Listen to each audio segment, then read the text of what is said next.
stifling smoke. In the room I trapped myself in so long ago, where the blinds remain forever closed. Will it change? I hope so, 'cause I have spent the past 4 years trying to find some peace of mind. And I think I might have found it this time. What's going on, everybody? Interviews with Everyday People. This is episode 78. Ooh. We're getting closer and closer to the big 100. This is the first interview that I've done in a long time where I get to make eye contact with my guest, which is really nice. Have you ever been on interviews, or is this your first interviews episode? I think this is actually my very first interviews. Yeah. I've been on the other ones, but the only other show you haven't been on, I mean, Bros in the Warpath's my new one. I don't think you're a football person, so you'll probably never be on that one. But Tornado Tag Podcast, you've never been on, but you've been on Banging Beers and Not Cool in High School. Yeah. We'll probably have yours to return on that very soon. Because it's at the point now where like people can't come to the table or they're not comfortable yet, so it's like there's always that seat open, you know. So we always say like, hey, seat open, whoever wants to come, and they can. But if you haven't figured out, it's by the title too. It's Sara. Sara's back. Sara Cartwright. She's here she's from the Scoop here. She's a truck stop enthusiast as well as a comedian, and really, really into movies and all that cool pop culture stuff. So she's going to talk a little bit about what she's into, and we'll probably just flow and have some good conversation and have a good time here tonight. All right. Awesome. I'm feeling it. So what's been new? Oh man. I mean, besides what's going on in the world right now, just like comedy kind of did take a pause there for a while because of the COVID-19, which is kind of upsetting, but I kind of went into like more of the other things I'm like passionate about, which I started writing some new screenplays. Nice. Yeah, I after doing the horror movie for Greystones, it was so nice to actually be back in that like acting and behind the camera, like, you know, in front of the camera, behind the camera scenes. So I was just a few of my friends a few years ago, we wrote like this stupid little like, it was for a competition. It was like a 30-second video competition, and we were like, we should do this and everything, but we never did. And I thought about it a while ago when I had free time. I was like, well, I'm stuck in the house, nothing to do. I'm just gonna go into what my ideas folder in my brain, and I pulled out a screenplay, and I messaged my friend about it, and I was like, hey, I think I might write about this. Like, I kind of gotten some ideas lately.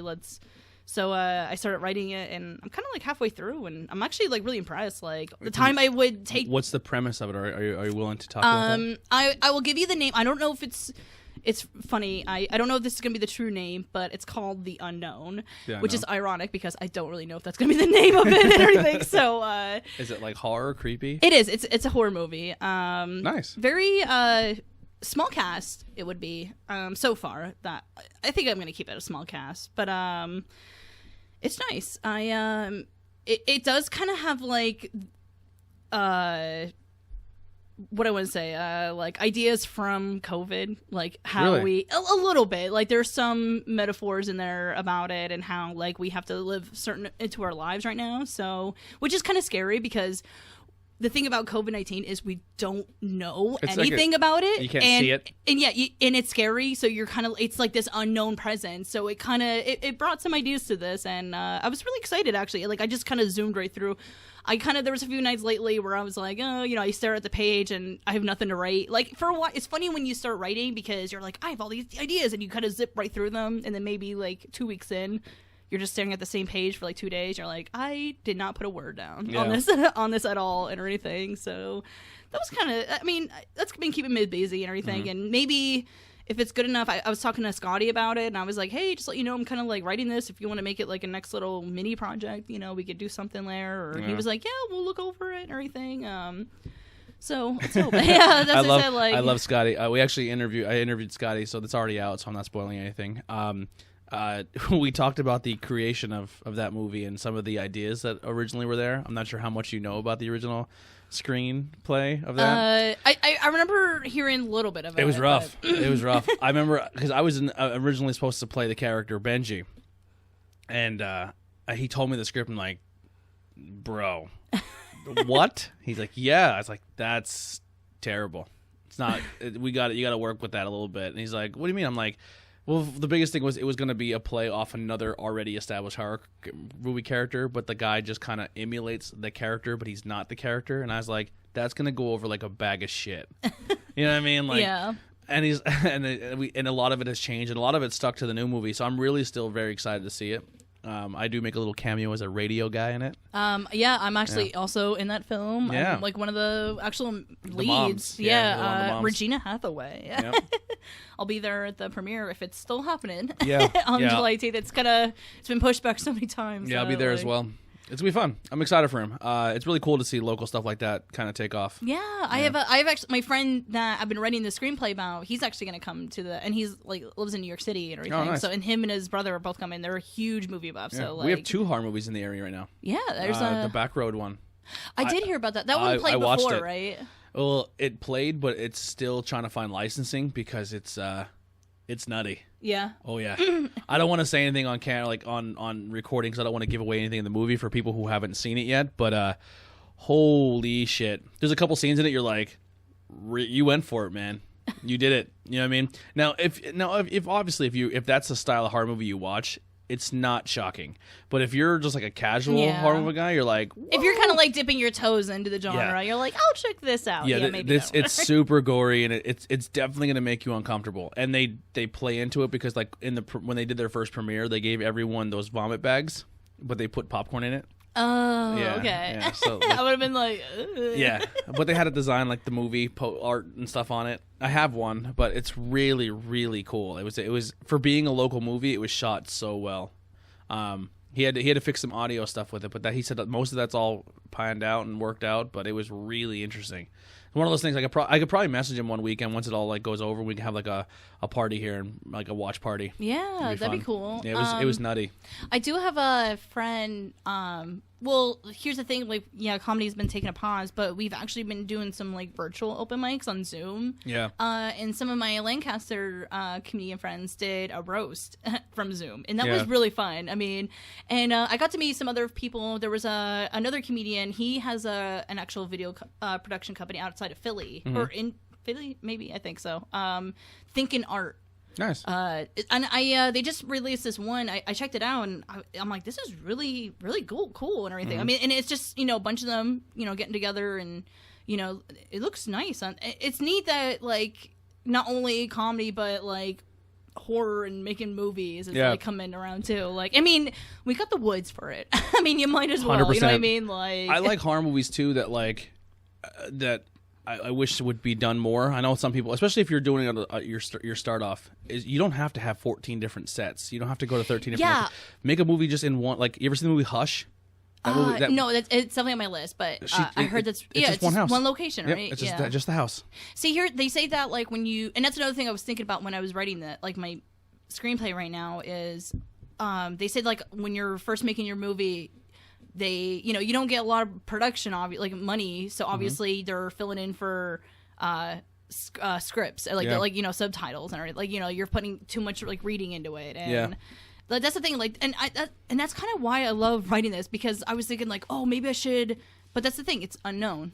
Well, that was the thing with Scotty too, and I told him, I said, because he's already written books, so he comes at it from an author standpoint, but he's a film fan, and I was like, when you write this, man, you need to think about it as how you're going to film that. And he's like, what do you mean? Like, when we initially were going to film, he had this one shot idea where a guy's on a roof and the camera would be zoom. Like, he told us his vision of what it would look like. I'm like, are you buying a boom? And he goes, what do you mean? I'm like, how are we going to get the camera? Do you have a like, now you could do it like with a drone, but I'm like, do you have a drone? Do you have like, or do you have like a lift? Or, like so it's, you have to realize when you're shooting a movie, you have to a very climbable tree. Yeah, you need to figure out a way that you're going to do that scene also while you're writing it and visualizing it. You know what I mean? Because it's not that's why a lot of books, when they get turned into movies, don't translate, because they're like, why did they leave that out? Like, maybe it was really hard to film that. You know what I mean? Yeah, exactly. Yeah. Or they fill it in a certain way, or maybe a different character or something like that. Yep. That's why, like, I never try to, like, the book was better. Well, yeah, obviously, because you you put your own picture in your head. Like, that's why. Like, 100%. Yeah. Or like, this comic book didn't translate well. I used to be that guy for a long time, and then I got to the point like, it's hard. It's hard when you get behind the like when you start making like a film, like you it's so easy to be a critic. Yeah, I think a lot of people like from my take at it. I used to hate when they would take like I've built up in my head what the character's integrity was, and then when it comes to the film, you're like, that's not the way I wanted my character to be played, and it's not your character. You know what I mean? Like, exactly. Yeah. I love it. Oh my god, I love a good twist. Yeah. But that's another thing. Like, I don't try to be like an M. Night Shyamalan where I'm like twist here, twist there. Like, always sunny. Always sunny. Yeah, double twist, double triple twist. Yeah, exactly. You get too crazy, and it's no bueno. Yeah. Yeah, evolution is good. Like even with the show here, like I was telling you off camera, like I'm getting close to the 100 mark, but I'm not sure exactly what I want to do, or do I even want to keep doing it? Because it's the I think maybe the gleam has gone off a little bit, but then a part of me is like I hear that motivational, stay positive, glass half full type thing. It's like no, that's the time you keep pushing. So maybe just change up the format of hair, like just coming on here and just talking about movies and shit. Like it doesn't have to be not cool in high school, like. Kind of like I don't want to bite off Joe Rogan, but not every Joe Rogan's podcast is a story. It's just kind of two guys talking about current events. It's just it's what's going on and people's take on stuff. I'm not going to change the name though because I paid money for those logos and I'm not rebranding it. So it'll stay the interviews with everyday people, but which is kind of I guess a cursing and a blessing because I think people hear like, well, I'm not an everyday person. I don't want to be interviewed. I don't want to be on your show. I'm like that's the name of it, but that's not really the idea of it. Yeah. So it's kind of like when I first started, I was like, man, I fucked up on that name. You know what I mean? Just name it IwEP. I think you know what? It's so hard to pick a name and stick with it. It's so hard to and find one that's not used but still searchable. Like if you type in interviews and then you type in with, I'm hoping mine pops in there because it's two words that would go coincide. Like that was my thought process to it. That if someone was Google searching it, like it literally popped up like interviews with, and it used to be Eminem, serial killers, and then. If you typed in every interviews with and then you typed E, it was Eminem, and then it was like one other thing, and then it was everyday people. And so I was like, we're there. Yeah. You know what I mean? Like that's not too far in the alphabet. Yeah. So it's just like I don't know. It's one of those things you just have to like. But it's like I have another friend who just started a podcast, and he goes, "Yeah, the first couple episodes, it seemed like we were interviewing people, and then, or like you're just like, what? Tell me everything about your life, and then, but then it started going to like, oh, we're just kind of all talking and everything. You just find your spot, and I think that's almost with any type of art. You figure out how. Obviously, they always say like your first of anything is gonna be terrible. Like my first time on stage was terrible. Yeah, the format of the other podcasts have changed dramatically too. Like Not Cool in High School went from like we do this, then we do this, then we do this, and now we're going back to some of the things we did before because it was like people like I missed that. But if you get no feedback too, that sucks. That's another thing we struggle with. Yeah, people don't get feedback. Like, hey, I listened to your like. There's legit 20 to 30 people who listen to every single episode of everything I put out.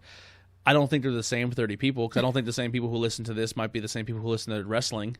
Exactly. Yeah. So there's different like audience market. Pretty much. No, if you're listening, tell me what you like. Like, help me. Listen, I'm struggling. Go onto the comment, leave a comment. Tell Anthony that wow, I really like this Sara chick. Oh, you're a fucking idiot, and you should stop podcasting. We want to know. Yeah, talk to us. Talk to us. That's helpful. Mean? Hopefully that'll change with the other shows when we get the laptop and go live streaming soon. Hopefully that happens. Knock on plastic.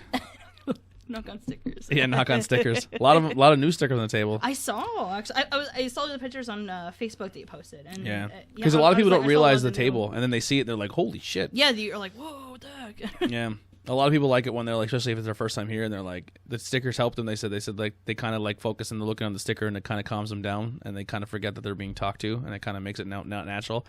It's like it's the power of the stickers.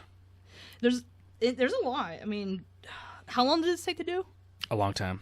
What the cool thing is, like, I went on Wish, and I spent like 60, maybe $80 on Wish, and I got a whole bunch of sticker packs, and then we did like a base set, and then like as we keep going, like, oh, a business comes, or a guy's like, hey, I like your thing, let's put a podcast, or we have a beer we really like, and we kind of cut the label off the can a little bit and stick it on there. So it's evolved over the course. Go to that Facebook post, people, if you're listening to this, and find a picture or find a sticker that you like. We're going to throw a ping pong ball on it, and then which one it lands. If it lands on your sticker, we'll send you a T-shirt. No, what we can do too is, you know that cow plop bingo where like they ever hit like, so this, I don't know if there's a thing that happens just in our area because we're hick, but like they have this giant field and it's like a bingo card, and then they just put cows on it, and the cow shits on your number, you win. Like we could fence off the table and put like a mouse on it. Yeah, and then let it, or chicken, maybe a mouse. I'd rather clean up a mouse shit than a chicken shit. And if the mouse like shits on your sticker, or maybe we'll do like a paint or something. We could do something. Flip a coin wherever it lands on. Yeah, we'll figure. Stay tuned. We'll do something. That'd be fun. That's a good idea. I like it. That's innovative. I like it. Yeah, a lot of cool shit on there now. A lot of different stuff. If you're local and you do have stickers or anything, let it hit. And you want to donate, I'll give you my address. Just you can send me a sticker. Yeah, we'll get you a sticker on here, and if your sticker lands something, we'll bring you on for an interview. This is definitely the hot spot because a lot of the stuff gets covered on this side. Mm-hmm. But like when we go on location, like when we go to like different places and I bring the table, this is more or less used. I usually don't have the laptop on it and stuff. I have the board, but that's about it. So you do see more. I know we did like Brewfest. This whole table was kind of open to everybody. Yeah. Yeah. Oh, Brewfest.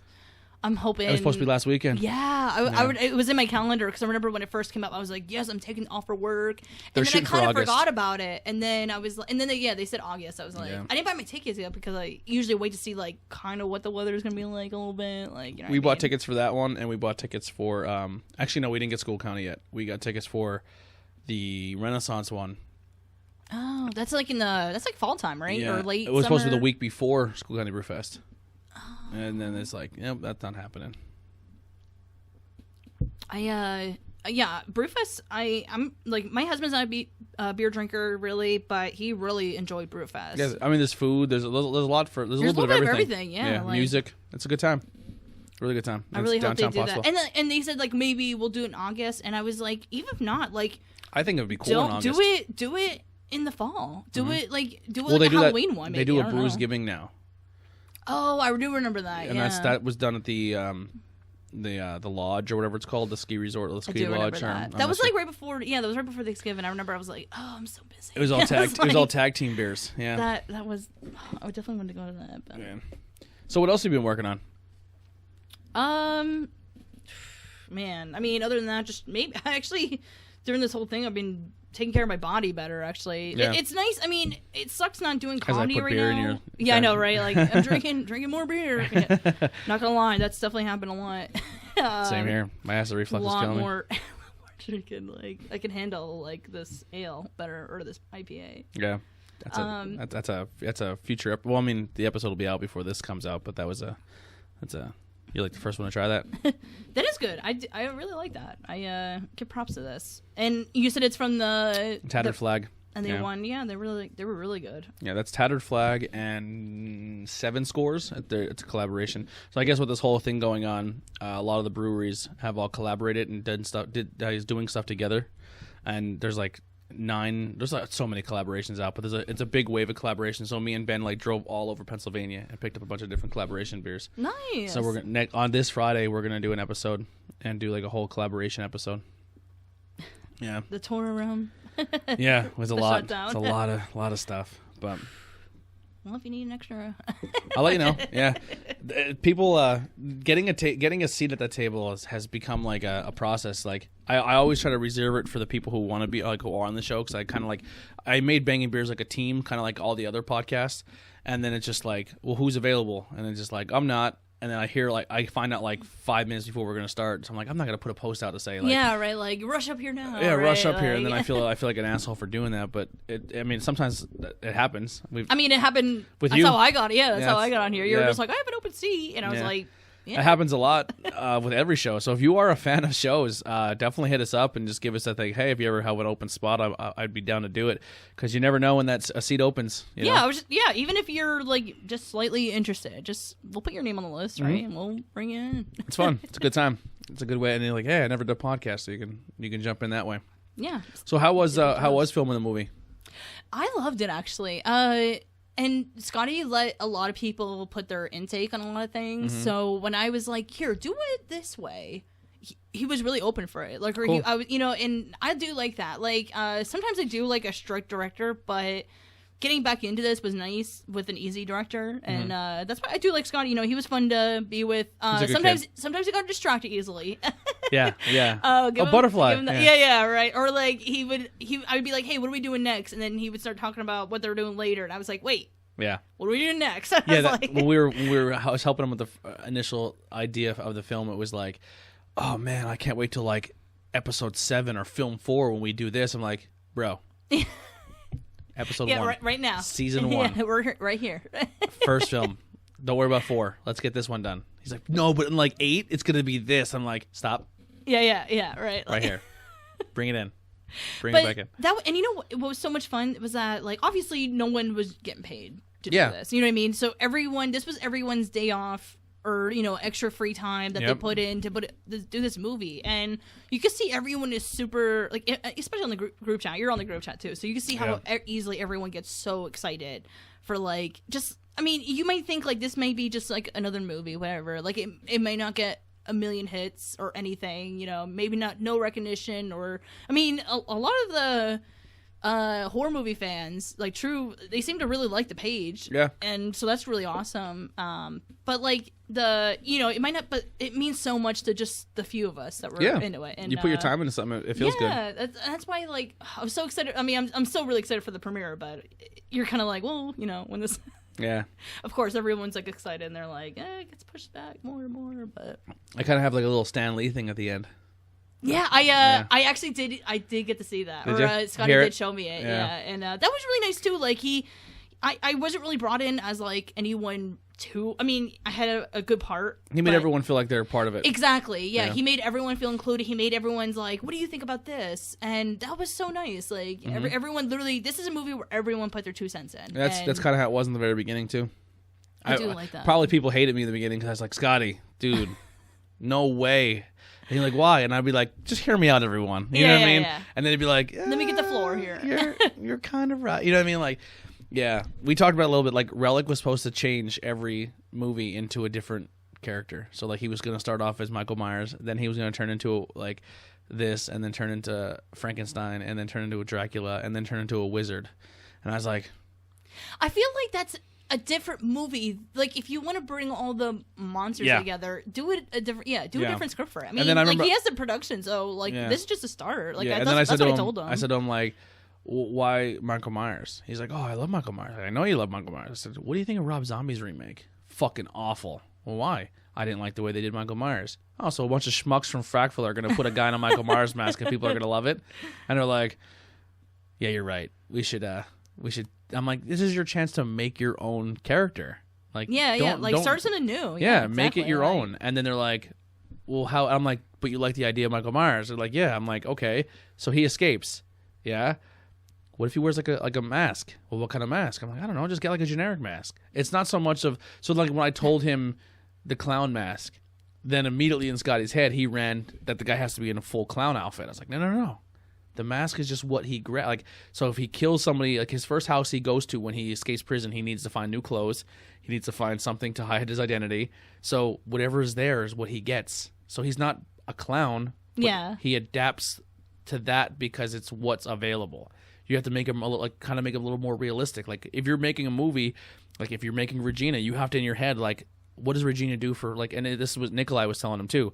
Like, what does Regina do in her free time? What is Regina like? What kind of TV shows? Like, is why Regina like? Is she pissed off? Like, you exactly. know, like, yeah, exactly. Yeah. Like it's writing is hard because you have to really see every angle of everything. That's why I think I've been taking a while. Like, you get stuck at that one point where you're like, writer's block. I don't know. Like, what would this character do in this situation and why? You know exactly. I mean? Like, it wouldn't make sense for that character to do that. Like, you know, and that was another thing too. Like, obviously we were all reading that script. We were like, so a normal person wouldn't talk like this. And then Scotty's like, I understand. Yeah, Scotty's dialogue. He was just like, read it, and what would that character do? So like that was really nice too, and everything. Yeah, the one joke I had to read as Benji, I was like, what? He's like, I'm like, it doesn't make sense.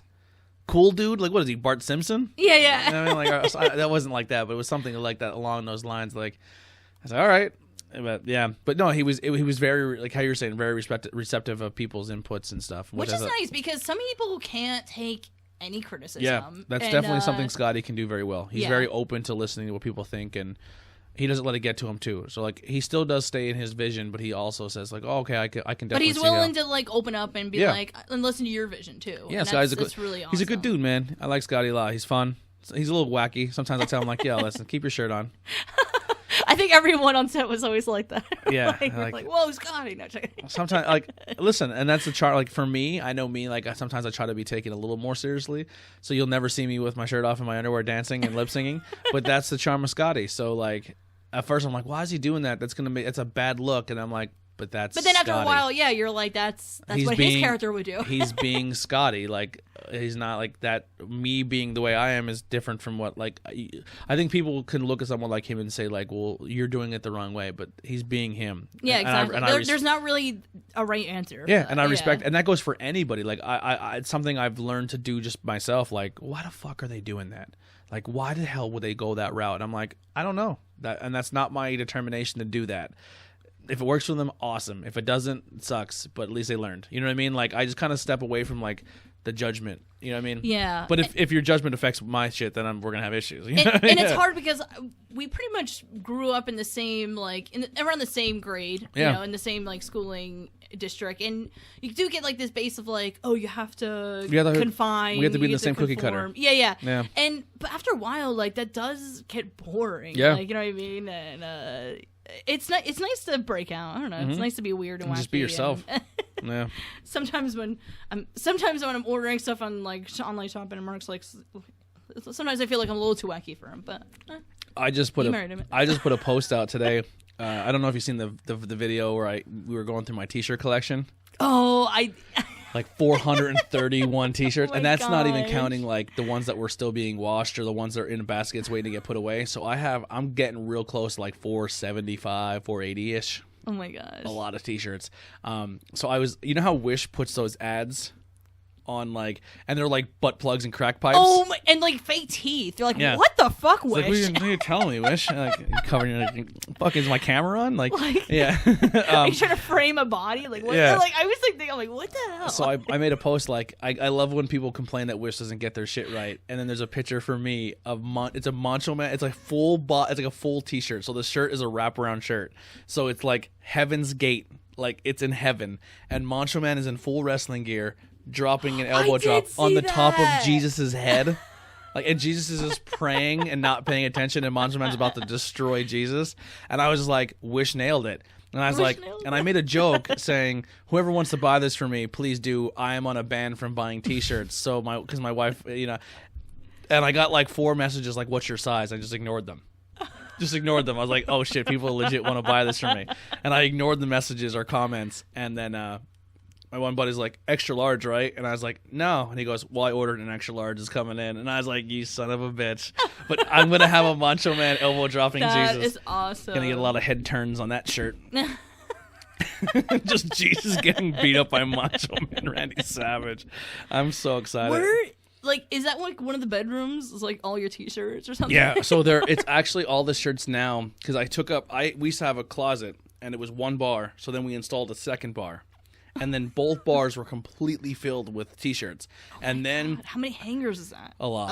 I guess like 400, It's like Kmart up there. It's like fucking Walmart. Like there's like 5,000 hangers. You should get like one of those like like those circle racks and like you can hide in between. Yeah, oh, it's bad. So then it turned into I had a drawer also full of shirts. And then I would forget that I had like 3 or 4 drawers full with T-shirts. So I'd be like trying to find something. I'm like, oh my God, I have this shirt. Like, I forgot about this shirt. So I'm like, because I got into like a rotation. Like, I wore the same 18 shirts. You kind of do that for a while. You have your, like, this is one of my favorites right now. Yeah. You know what I mean? Like, or like, well, it gets washed and then like the wash pile's right there. You're like, oh, my shirt. I don't need to throw it on. And you're like, oh my God, I have all these other shirts. And then some of the shirts, they do shrink a little in the wash. So I put them on and I put a little pounds on, you know? So I go to raise my hands and I see my belly and I'm like, I'm like, not wearing that. Got to lose weight. She's like, well, if it doesn't fit, get rid of it. I'm like, you get rid of yourself. I'm not getting rid of that. Like, who do you think you are?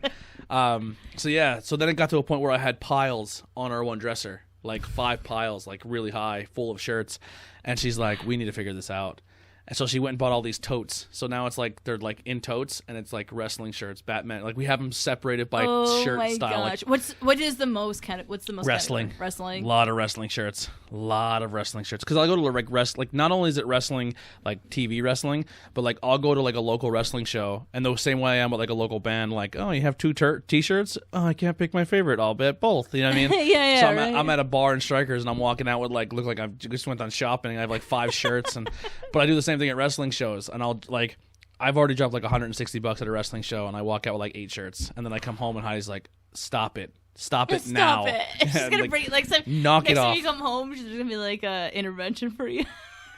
Well, I told her we're going to pick up beer, and she goes, "What do you get?" I said, "We're getting like we're going to this one place, we're getting 1 beer, and we're going to this other place and getting another beer." Of course, we get there, and they're like, "Are you getting collab beers?" We're like, "Yeah." I'm like, we have 2 other collab beers that are here. We just didn't get to put them online yet. We're like, I guess we gotta get those too. And then we go. I'm like, "Well, Ben gets these," and I'm like, "I'll get the next one." So we get to the next place, and I'm like.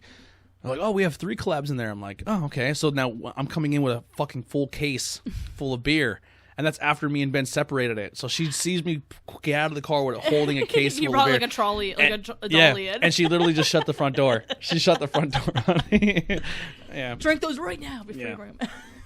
Yeah, and I mean, I give stuff away too all the time. So I'm like, half these beers I want like you're not drinking all of. Like I know these are for the show, these are for trade, and these you gotta have some house beers. I give away to people. Yeah, I have house beers, which I probably house beers and host beers. You know, like you want a beer? You know. Yeah, that's why I used to do with the podcast. Like if someone came over, and like, hey, take one with you. So it works out, but interesting. So have you been watching anything fun or any movies or TV shows or documentaries since the COVID? Nothing really. I mean, obviously, who didn't watch like Tiger King? Tiger King. I don't know. I mean, that was that goddamn bitch, Carol Baskin. that was one afternoon. I swear. I just binged right through it. And I was like, there's no way this is getting crazier. And you're like, every episode it gets crazier. I know, right? Like, and then so what camp are you in? Are you in camp that Joe should be in jail, or are you camp that Joe should be out?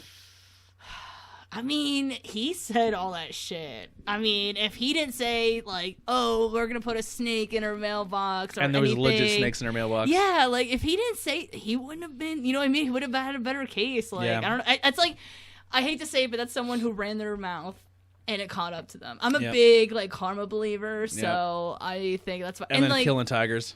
Yeah, exactly, and that whole thing. So, and, like, I don't know. I feel like I've met men like that, and...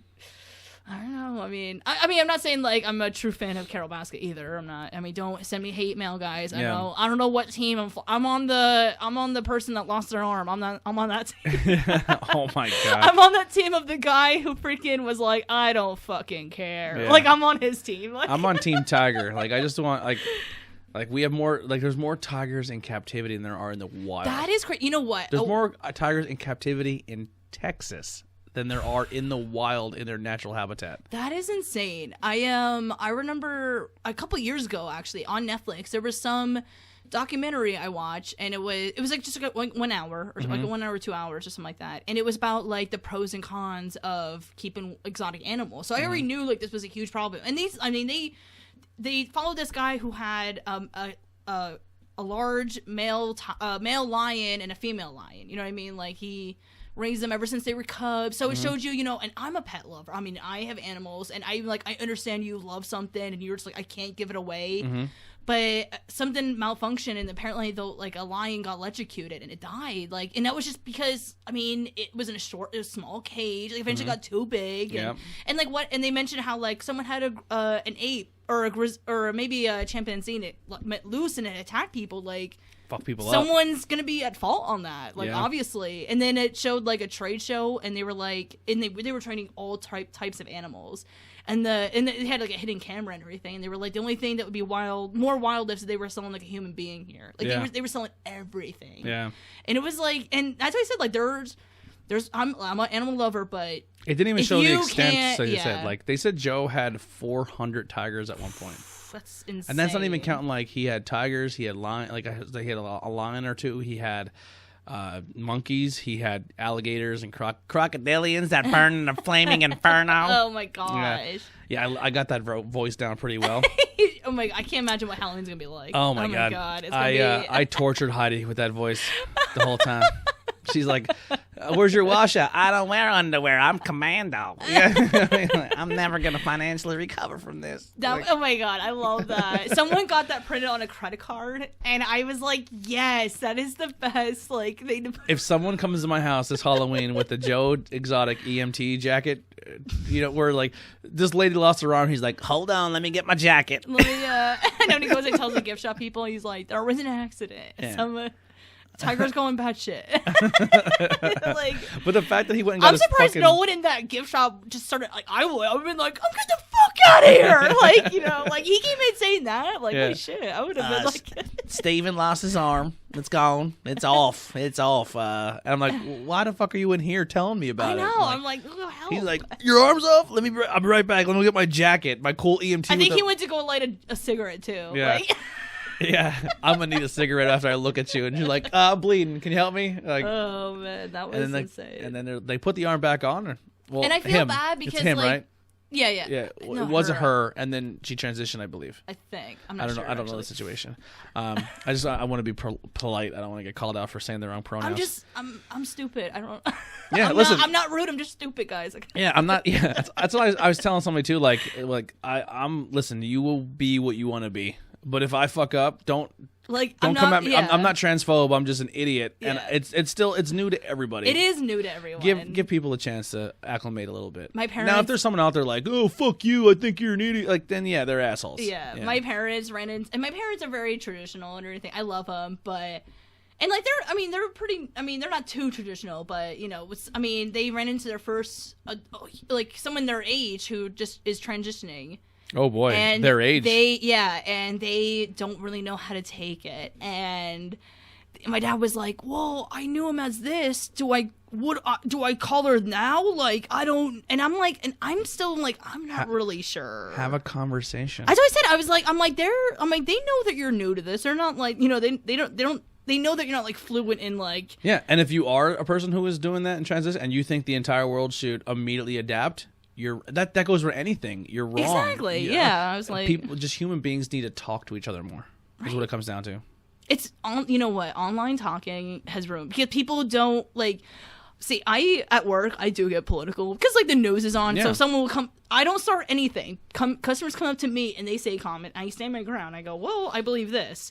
And sometimes we'll have amazing conversations with like truckers from like red states and like all over and everything. Sometimes they get so frustrated, and I'm still at work. I'm staying there. They're the ones that end up walking away. Like you know what I mean? Like I still stand my ground. Like I don't know. Like, so 52 on pump 3. Yeah. Right. I'm Sara till 3. Like you say, sometimes they're like, I gotta get going. Sometimes they'll stay in, and sometimes it's really nice, and they'll come back and they're like, oh, any new, ideas or topics and everything. But like that's the thing. Like they can't. If you did that online, they would go to your page and be all like, yeah, well, your husband should die, your kids should die in a fire or something like that. That's where you're like, okay, you wouldn't do that in normal talking. Like you wouldn't do that if you were talking face to face someone. So don't. And that's the thing too is like people say words or type something and they say it with emotion. And I think a lot of people forget that we all are human and that we do spot off of the mouth sometimes. Like none of us are perfect, and we are working to make the world better, but by making the world better by this cancel culture isn't gonna help anything. Yeah, right. So like if someone says something that's racist or homophobic or transphobic or anti-religion or anti what you believe, you have to realize that if you do live in America and you are about your flag, they are perfectly in their right to be an asshole. If they are, do I agree with it? No. But I who am I to tell them that they have a different view than me? I can choose not to associate with them anymore. I can choose not to deal with them if they're business owners. I can choose to not, but to turn around and say like I want them to lose everything they've ever got their entire life because they have a different view or they have hate in their heart. At the end of the day, if you are a fan of your country and you like those liberties and freedoms, that's not good to do. Yeah. Because then what you are doing is you are censoring free speech. It's give and take, guys. Yeah. I mean, that's literally what it is. Like, you can say what you want, but that person over there is going to say what they want. Freedom isn't free until it doesn't coincide with what you believe. Mm-hmm. That's not the way freedom works. And, like, that almost reminded me when you were saying about that. Like, so at my gas station, we sell these. I don't know if anyone's ever seen these. They're little Trump keychains, and it's him pooping and like a little, like you squeeze it and like that little putty stuff comes out and everything. I don't know. I'm just saying this. They're super popular. I sell Poop a lot Trumps. of Poop and Trump keychains. I want one. They are. I'll get How you much one. are they? $2.99. You bring one in, I'll give you the money. I want a Poop and Trump I'll keychain. get you one. They are popular. Listen, on both sides. I get someone that's like, oh, my sister-in-law hates Trump. I'm gonna get her this. My father loves Trump. I'm gonna get him this. I don't know. Yeah. I don't know what side you want to look at. But I just never owned a keychain of a president taking a poop. It's our American duty to have one. When are we never ever? That's never going to be a thing again. Right? That's what I was thinking. I was like, they never. There's made no this. Obama pooping keychains right. ever. It wasn't even thought of being made. That's what like people. And you know what? People laugh, and I go, if anything, Trump's probably the one making money on this. I was like, you know what I mean? Like, no one loves nothing more Make than me hate. pooping, it'll be huge. Yeah. And Make them in China, they're cheaper. yeah, seriously. And they're pretty popular. This one trucker came in, and he had like, I'm not gonna say, but he sounded like he had a Russian accent. I'm just saying that. I don't know what that means. Whatever. Yeah. He saw it, and he was like, "This is terrible. Like, this should be illegal." Blah blah blah. And I go, "Well." It's a good thing we're in America and you can do that to our president. Mm-hmm. And he hated that answer. Yeah. So I love, like, that's like my favorite. I'm like, well, we're allowed to do this. So that's America, bitch. Like, you're a public figure. That's our right. Yeah. Like, listen, I'm not opposed. I don't, like, I understand when people get upset because flags get destroyed and this and that. But, like, hey, freedom is freedom. You know what I mean? Like I said, you can't always agree with what everyone does, but at the end of the day, like, if you pick and choose who you want to associate yourself with.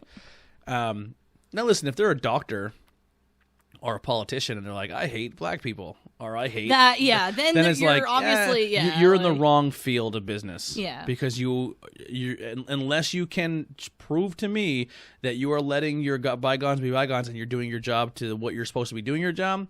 But I mean, that is literally you don't know what people do behind closed doors. Yeah, you know exactly. I mean? Like, and that's another, like, I mean, I feel like unless you're like working in a coal mine by yourself, I don't think you can have that mentality, honest. I can't see anyone working in a customer field, and even like a job at my place where it's literally nothing. But people are just like, oh, remember this one time this black lady came in and she was very rude. So now I associate every single person to that one human being. I'm like, but if 14 white people came in and they were rude, you would right. Like that doesn't like spark anything in your interest. You're just highlighting it. You're just like, oh, that one isolated incident means that everyone's that way. I've had shitty times with like ex-boyfriends. I'm not gonna say like every man is against me. I'm not gonna hear be like, F you, Anthony. Most men are shit, but I'll be the first to say. No, people generalize too. Like I've had conversations with people all the time, and like I have a friend who's very, I guess he leans right, and he'll be like, yeah, but the libtards and they're Democrats and this is what they think and this is what they do, and I'm like, according to who? Yeah, and he's like, what I see on TV, and I was like, yeah, the media's like, for how much you cry fake news, it's both sides. Yeah, literally. I mean, I'm not afraid to admit both sides do literally try to play. They're trying to get views. That's literally what they're trying to do. And I feel like if you see a libertarian or a Democrat on TV and you think that's how every single person on the planet is or feels, you're wrong. You're legit wrong. And like, if you think every single person who is a Trump supporter and is also right wing is racist and hates, you're wrong too. Yeah. You know what I mean? Like, you can't like generalize people. You can't say one person's this way so that everyone's that way. You know what's like so funny? So I'll see like these, and people, you've probably seen these too. You'll see these like memes and posts that are like, if there's a civil war, I'm going with the side that has the guns. And it's like, so you're telling me that no Democrat has any guns? Yeah. Like, you know what I mean? Like, I love how they like assume that like no one has guns. Like, there's a lot of guns out in America. You know what I mean? Like, I mean, yeah, maybe, but like, I have plenty of Democrat friends who are like, they're packing. Like, you know, I don't like. Like, not every Democrat is like, we need to get rid of all guns. Yeah, right. Yeah. Like, not every Democrat is like a woman or someone that's in the or black. Yeah, or in the LGBT. You know, I mean, if you want to generalize people, black people got guns. Every black person. Yeah, in America, right. Like, they got AK-47s. and piles of cocaine. That's what they do. Like, I love when people like. That's a joke, clearly. I hate to. Yeah, right. I make sure I have to say that. Yeah. Joking alert. Yeah. And they're all registered illegally. Every single one of them. Yeah. I love when. I hate to say this. Family members love some family members I have. On my husband's side and my side, love to share those posts, and it's like. You don't even do you even talk to anyone? I like when people post articles, and then because I click everything. I'm a clicker and reader.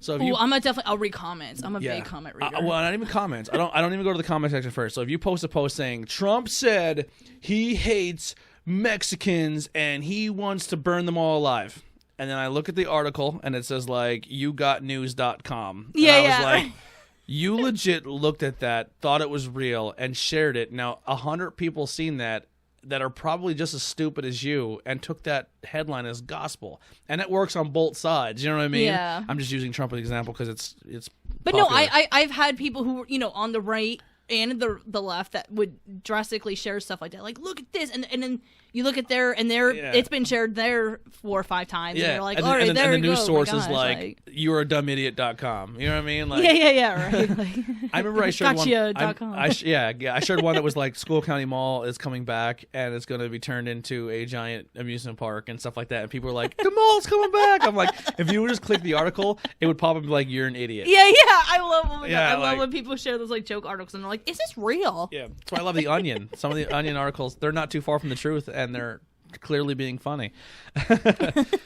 So documentary wise, obviously the Tiger King's a big one. What was another one I watched that was pretty crazy? I love documentaries. I watch so many. I love learning shit. Yeah. I heard that Waco TV series was good. I learned on a podcast about it, so I already know about it. Well, they made the movie too. There's a movie Waco, where it's like live action, like a movie made by it.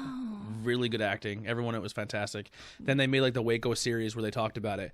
Man, about 3/4 into the movie and the documentary, you're rooting for a pedophile, which is really crazy. You're like, man, if our government that whole thing is the whole story of David Koresh and everything. Yeah, that's but insane. the whole time you're like, holy fuck, 87 people died, and you were rooting for the side that had the pedophile on it. You're like, man, our government fucked up. And it's funny because like you listen to the survivors who like were there and they're like, no, we didn't shoot first. No. Well, the one documentary and the movie was kind of saying that their views were when they came to storm the house, he opened the door and he was like, yo, like everything's fine. Like, what are you doing here? Like, what you're doing is wrong. And I guess a dog ran up to the gate and barked, and the cop shot the dog. And then the first shot went off, and then they thought it was coming from the windows, so they just lit the house up with bullets. And then the people were like, they're shooting at us, so they went and got their guns and started shooting back. So it was like they were saying that people just talked. Yeah, it was had a conversation once again. Yeah, right. Talk to one another, hug each other. It'll be fine. But that was a good one. There was another documentary I watched where this guy, he was a pharmacist. And it might actually be called The Pharmacist, where his son was a heroin addict. I saw the trailer for that, but I know he gets killed in like Chicago, and then he ends up finding out that these doctors are just writing scripts for OxyContin and like destroyed, like, and they're finding out like the OxyContin business was like just push it on people, just get it out, and like they were just fucking like pretty much what created our opiate addiction. There's actually I think I might have mentioned this when I was in one of those Not Cool in High School, the TV show Claws. I don't know if anyone has. That is really good. It's very funny. It's like crime and everything, but they do it's like their laundering business. They're laundering money. It's a nail salon's laundering business for people with scripts and everything like that. Like and they show you like this guy's just like, yeah, we're ordering from how many different pill places and everything. And it's set in Florida, and then eventually like 2 years later, or 2 years ago maybe, there was like a clinic that got busted for doing like the same exact thing. So maybe I mean, pretty much like, like true story. Yeah, he brought this one, I'm trying to find the name of it. He brought this one lady down that was like, she was a pharmacist, but she would only open her doors at like 10:30 at night. So like this parking lot would be filled with hundreds and hundreds of people from like 7 o'clock at night till like 3 a.m. Oh my gosh. And they would literally just walk in. They're like, my back hurts. And she'd be like, cool, here's 500 pills of OxyContin. Go fill it out and go. And she wasn't giving the pills. She was giving the scripts. The script. And then, and they just go fill it out. And then these doctors who were getting kickbacks from the OxyContin business. Like, oh, your doctor, you signed 1,000 scripts. We're going to give you a paid bonus. Like they're like, oh, so they're like, well, if I write more of these scripts, this company's paying me to do that. It was a fucking shit show. I ended up getting Amazon Prime, and I found out that Amazon Prime has Unsolved Mysteries, and I've been binge. You ever watch that when you were a kid? I think I know what you're talking about. I might have seen a few episodes here and there. It's fucking fantastic. I've been binge watching the shit out of that, like old school Unsolved Mystery episodes. I'm trying to go through my continue watching to see what's on there. I've been watching Hangar 1. It's like all alien stuff. I put it on one night to be like, oh, I'm going to fall asleep. I'll put this on because I'm not interested in it. And like 3 hours later, I'm like, there might be aliens here, guys. Yeah. Dude, I mean, okay, if you look at aliens, we can get into aliens right now. Let's get into aliens. If you look into how many people just go missing a year, like, and these are people that are like, I'm fleeing to Mexico because I'm leaving my crazy wife. Yeah. You know what I mean? Like, these are like all ages, all different types of race. And like, listen, us human beings, if we went to another, like, atmosphere, new planet and everything, and we would definitely take test subjects and test on them. We do. So why are we saying that they would? We do it with animals and people now. Yeah. Yeah. So like that's just. Yeah, it's crazy. Gonna start a new recording. All right, yeah, we had to take a break. I was sitting there. I was like, wait 1 second. I had to pee. We're back. But yeah, aliens. The thing I watched that I was interested in. There was a guy who told this story on this Hangar 1 show, and he worked for the government, and he told the story where they were drilling into the mountain, and they were drilling into a mountain, but like drilling down. They were building like bunkers, like underground bases, and they were hitting something, and they couldn't drill through it.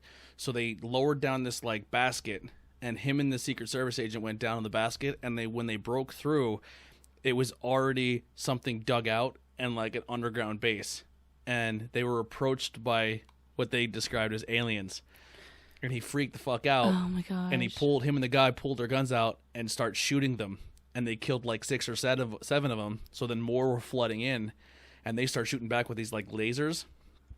And the guy, I'm not saying this is true or what I believe. Yeah. I'm just telling you what I heard. I mean, the government did say like UFOs are real, but Yeah. So the guy said like this laser hit him, like he put his hand up and it hit his hand and it went into his hand and into his chest, and he didn't realize, but like the guy grabbed him and threw him into the basket and like called it up, and the guy never came. Like they never went back down. He said they never went back down for the guy, and the guy, like, he never heard of him again. But when he came up, they're like, holy shit, are you okay? And he's like, I got hit with something. And they looked, and his fingers were gone, but they were like cauterized. Oh my god! And his chest was like ripped apart, but cauterized to the point. I don't think he was like, I don't know if he was not bleeding or, but he like during this press conference, and he fucking took his shirt off, and he's fucked up, and his hand is like missing digits and shit.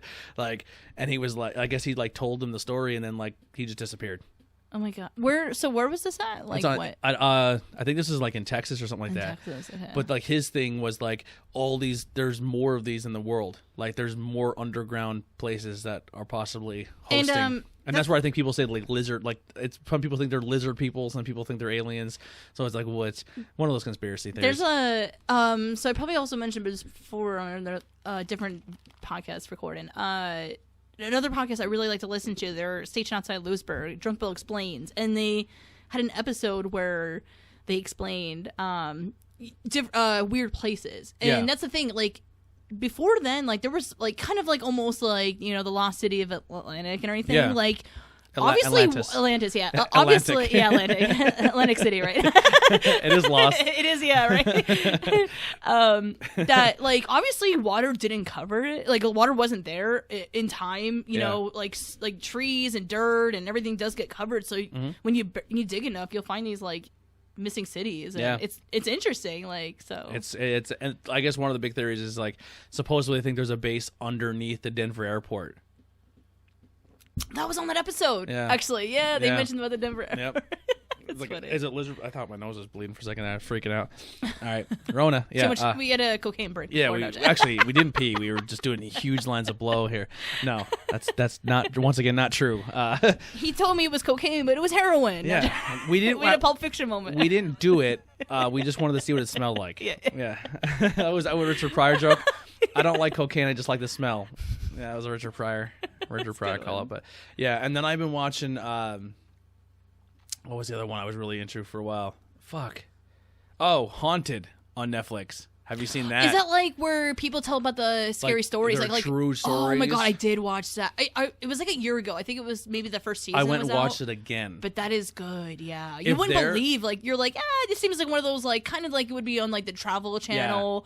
Yeah. It's like, shot very well. But it's really, it's like a little creepier than that. Like, Yeah. I like it. So, fun fact, I put on because I made every single podcast now has its own social media page. Like, Not Cool in High School has its own Instagram, its own Twitter, its own Facebook.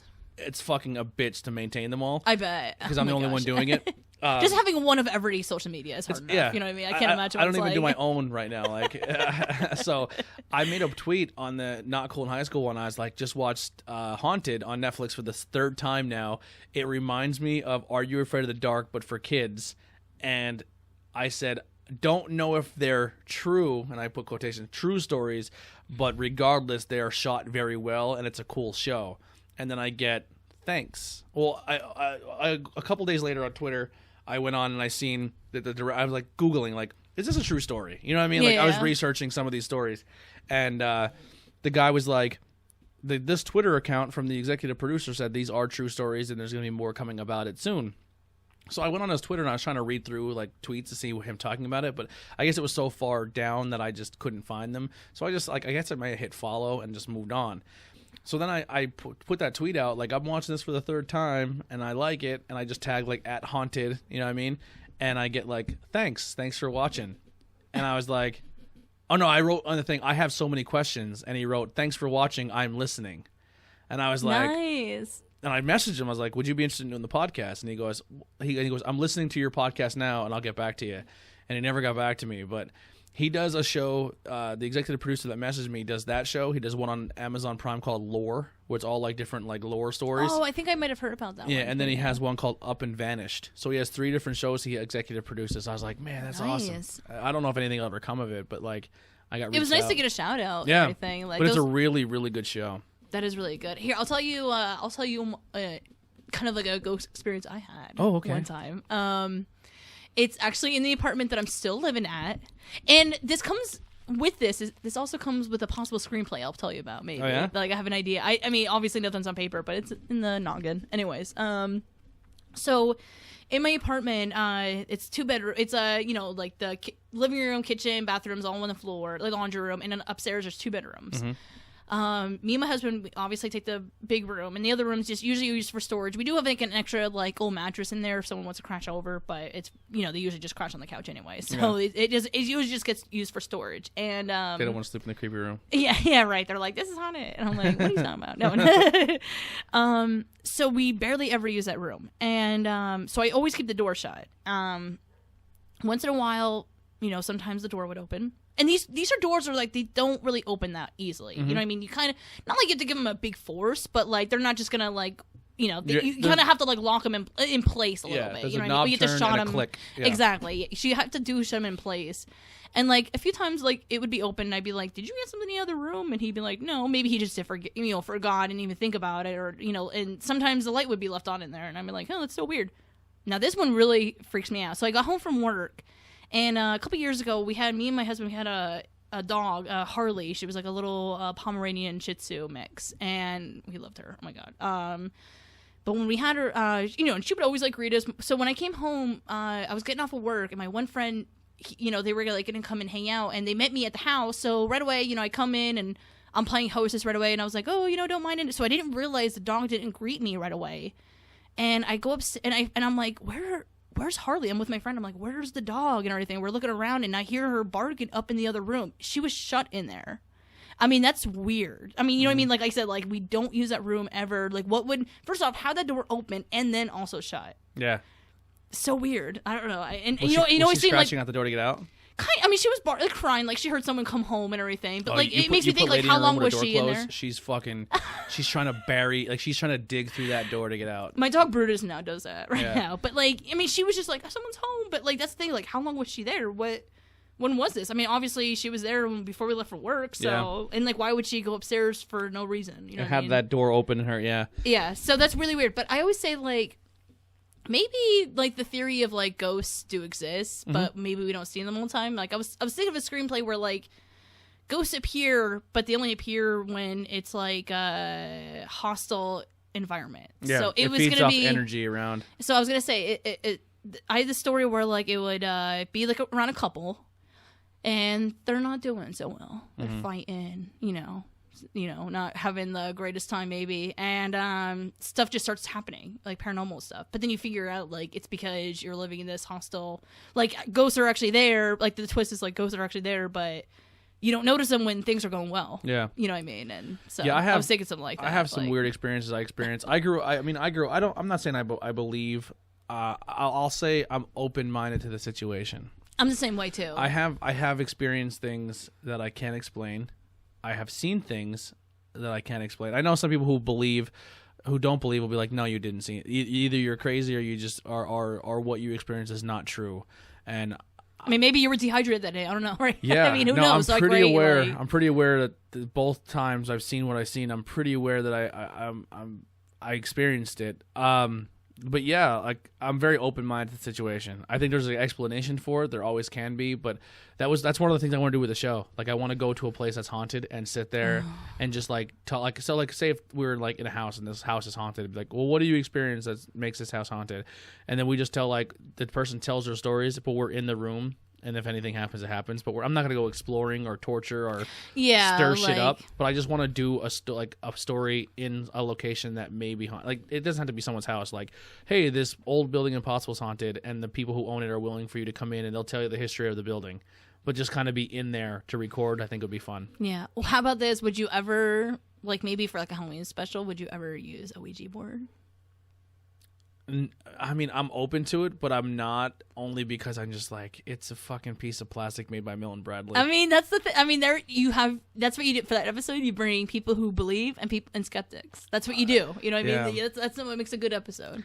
I don't know. Like, I don't trust humans enough to see. That's the thing. You're like, I wouldn't mind, but I kind of. I just feel like it, like, and it's not that when my hesitation isn't like fear or maybe it does happen. It's more or less like I don't want to waste my time because I'm just at the point where I'm so anti Ouija board that I just don't think it's a legit thing. I think the idea of Ouija board is awesome. I like if there's like a Ouija board pin or a Ouija board T-shirt or a Ouija I like the idea of the Ouija board because it freaks people out. Yeah, it's almost like the number 13. I love the number 13 because it's unlucky, or even like devil shit. Like, yeah. If there's something with a devil on it, I'll buy it because people are like, "Are you a devil worshiper?" I'm like, "No, I actually just like the style. Yeah. Like they got good style." I'm into like monster movies and monsters and creatures and scary looking things.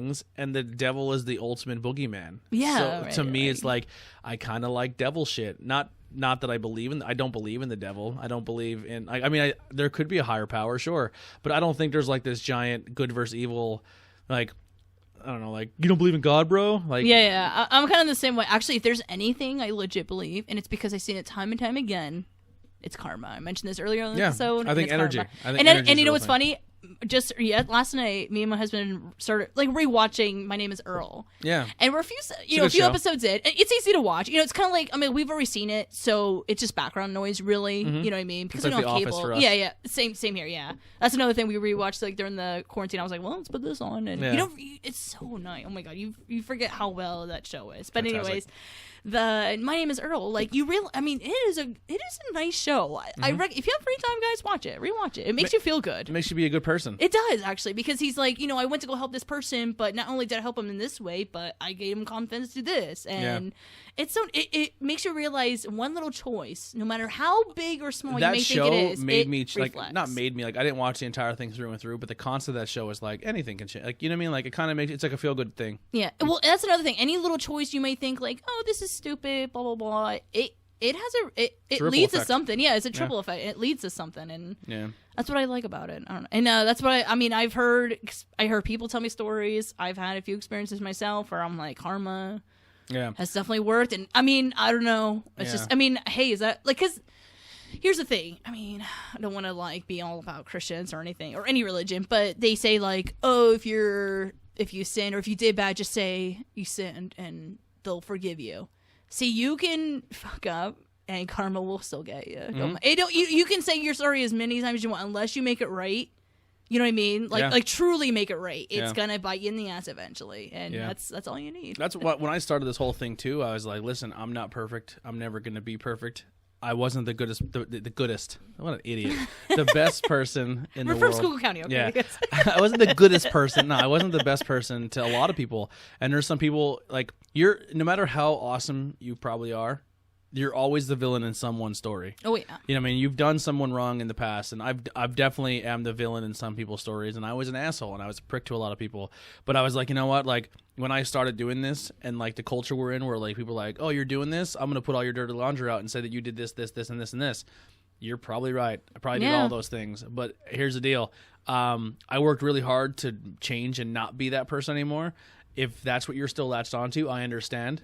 And I made like a whole Facebook post, and people thought I was like writing a suicide note. I think. Oh my like, God, like, are you okay? Yeah, like, are you all right, man? I'm like, I'm good. This is just me getting it off my chest. You're like, no, I thought this would be shareable. Yeah, and I wrote. Well, I mean, people think I am. I mean, I do have history of being kind of dark in those aspects. So it was one of those like, are you all right? I'm like, no, actually, I feel really good now. Like, and this is I made this, and then I started the podcast because I knew like this is gonna be something I was gonna make myself vulnerable, and I was willing to tell stories and willing to put myself out there. But I made that post, and I was like. So if I did you wrong, I apologize. If you still hate me, I understand. But just know that, like, if I can change anything in my life, I wouldn't because it wouldn't have put me where I'm at now. So I don't think what I've done in the past is acceptable or nice. And me saying I wouldn't change it isn't because I feel like what I've done. But you learned from it. Yeah. It's a lesson you learned. Yeah, I hope you were able to grow from it as much as I were, even though they weren't the best decisions and choices. But just know that that's not who I am now, and I'm making constant choices to not be that person anymore. And it's just like my open apology if I've ever done anything wrong. Because there's people, I just smashed the microphone. Because there's people in my life that are probably like, yo, you're a piece of shit, you know, but they don't realize the progressions and changes I've made in the last 10 years, 5 years, 6 years, and people are open to do that, you know. So, yeah, it is definitely. That's the thing about life. And here's another karma lesson right at you here, if anyone's listening. And here's another thing I believe in life, we get the test first and then the lesson. Yeah. So you have to think about that too. Like, I mean, people are like, it takes so hard to just decide something, but like, I do think about that too. Like, most of the tests we fail. Right? But then you learn about it. You're like, well, this is why I failed. And, this is why, so think about that too. I mean, whatever, we'll get through it. Yeah, you're like, man, I'm having relationship problems. Were you always the greatest with reciprocating relationships in your past? Because it might be there's times growing up where I was someone who wasn't a relationship guy. I would kind of manipulate and use people's minds and girls' minds and stuff, and I was a scumbag for doing it. And then I finally thought I was finally loved myself, and I was getting it done back to me. And I was like, man, this fucking sucks. And the whole time I'm like, this is bullshit. I hate her. And then as I get older, I'm like, no, that was karma. That was coming right back at you. And I don't even hate the person for doing it. I'm still friends with that person to this day, and we still talk. But it's like, no, that was me getting what I deserved. It was your lesson. Yeah, 100%. It was me eating the same sandwich I fed to so many people so many times. It's your gamer hint that comes in the in the screen. Yeah, my achievement. Hey, don't be an ass. Yeah. Achievement unlocked. Eating your own shit sandwich. Yeah. It's. What do you think of this one? This is really good, actually. I was just gonna say, the pale ale. This is nice. I'm not too much of an IPA. This is more of just an ale. I was gonna say I like ales. There's a hint of hop, but this is more just an ale. Have you tried the Trogs First Cut? Actually, I'm drinking Isaiah bomb. You're drinking the pale ale. Have you tried the new Trogs First Cut? It's like the one cup. Well, First Cut is something that they release. Like they have 4 beers they release quarterly. So First Cut is something that it's not new, but it's something like maybe the batch is a little different, but that's like a quarterly beer. I tried that because at the gas station that I work at we sell beer now. Oh yeah, Pennsylvania's allowed to do that now. Yeah. That's interesting. I'll tell you about that. Selling beer with the new rules and everything. In a truck stop. At a truck stop. Yeah, we're at a gas station. So like, now, are truckers allowed to go in there and buy beer? They can. So like truckers have like a rule where like as long as they're drinking in the back, they're good. That's the thing. You can't even have like you can't transport it. So like truckers love pounders.